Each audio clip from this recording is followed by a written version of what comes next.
Oi pessoal, se antes o cliente se importava com a foto final da casa dos sonhos, hoje ele quer ver o filme completo. Cada experiência da construção dessa casa dos sonhos faz muita diferença para ele. Então, vem comigo depois da vinheta que eu vou te mostrar algumas dicas simples e como fazer essa jornada do teu cliente ser um filme bacana e inesquecível positivamente. E com isso ter um cliente que possa ser recorrente no teu escritório, que te indique e que te possa trazer também clientes novos.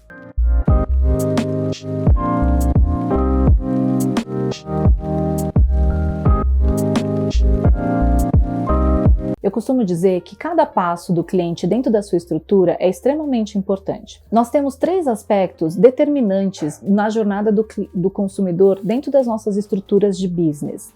O aspecto funcional, para que o cliente te contrata? Ou seja, o cliente ele te contrata para uma função determinada, no caso dos nossos escritórios de arquitetura e interiores, para desenvolvimento de um projeto, um desenvolvimento de uma produção, para um desenvolvimento de projeto de arquitetura ou de interiores. Então ele te contrata por um aspecto funcional. Esse é o motivo pelo qual ele chega no seu escritório. Mas esse aspecto não é o único que impera durante a jornada dele dentro da sua estrutura ou durante todo o atendimento que você dará para ele depois que ele fechar a proposta com você. Existem 2 outros aspectos que muitas vezes passam batido dentro de muitos escritórios, que é o aspecto emocional e o aspecto de pertencer. Muitos clientes buscam e precisam ser preenchidos no aspecto emocional e de pertencer. O que seria o aspecto emocional?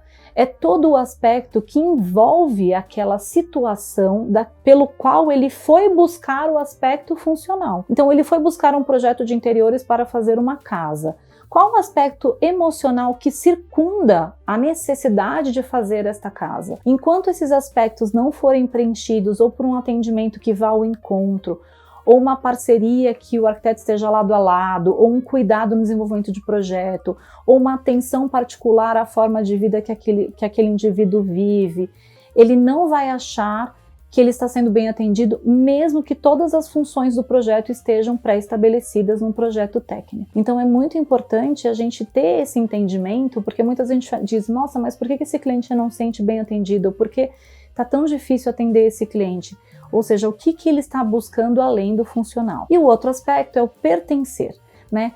O quanto esse cliente pertence ao teu escritório. Por que ele quer fazer o projeto com você? O quanto do seu tempo é destinado a esse cliente? O quanto esse cliente está sendo só atendido pela sua equipe? Do momento em que ele está fazendo parte do teu escritório, que perfil de cliente ele é? Você comenta do projeto dele nas redes sociais? Você dá atenção devida? Você lembra da data de aniversário dele? Como é que é o cuidado do seu mailing? Então todas essas questões são muito importantes, porque todo consumidor ele passa por esses 3 pilares para designar se aquele atendimento foi ou não positivo. Faz uma brincadeira com você mesmo agora.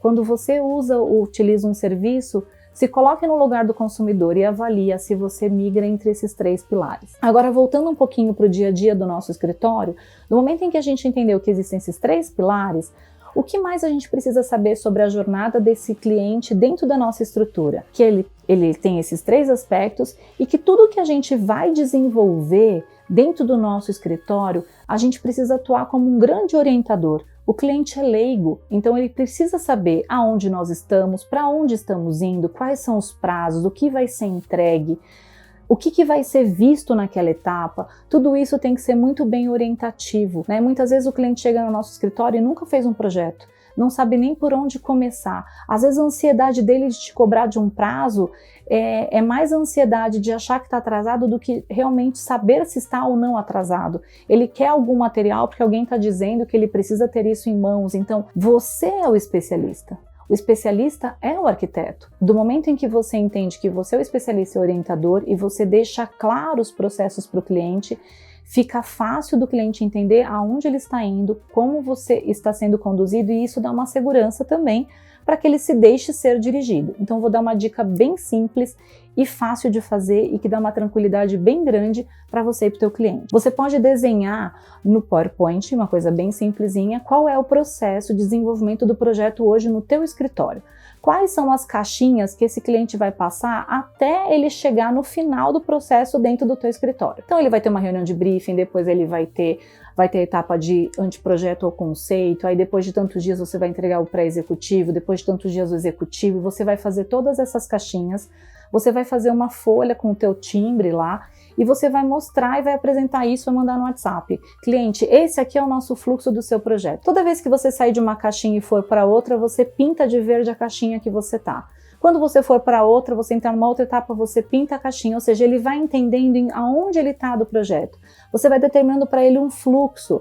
Isso é uma coisa simples e que dá uma segurança para o cliente, além de ser algo bem personalizado, e isso também vai dar algo que poucos escritórios fazem, um atendimento cuidadoso e lado a lado com o seu cliente. Vou dar um exemplo para vocês aqui do aspecto emocional.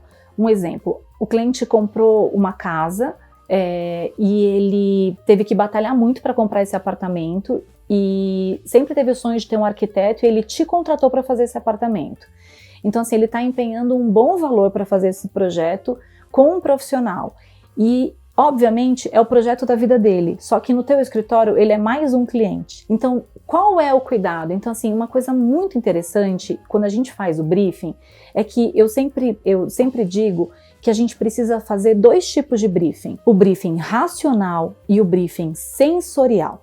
O briefing racional é o programa racional do cliente. O que ele quer, o que ele gosta, as imagens, você vai entender o mood, o que agrada a ele, o que não agrada. E o briefing sensorial é um bate-papo, você vai entender de onde ele veio, como ele chegou nesse apartamento, como ele comprou, todas as questões que envolvem essa história desse cliente. Isso é tão importante quanto é o briefing racional, porque se a gente não entender quem é esse indivíduo, como é que a gente vai projetar para ele, como é que a gente vai conseguir fazer com que essa jornada dele seja uma jornada tão personalizada e cuidadosa, voltada para aquilo que ele veio buscar dentro da nossa estrutura. Me conta se você tem alguma outra estratégia que você usa para encantar o seu cliente e me conta se tem algum outro tema que você queira ver por aqui. Não esquece de assinar o canal e ativar o sininho para não perder nada. Você pode também me seguir nas outras redes sociais e te vejo aqui no próximo vídeo.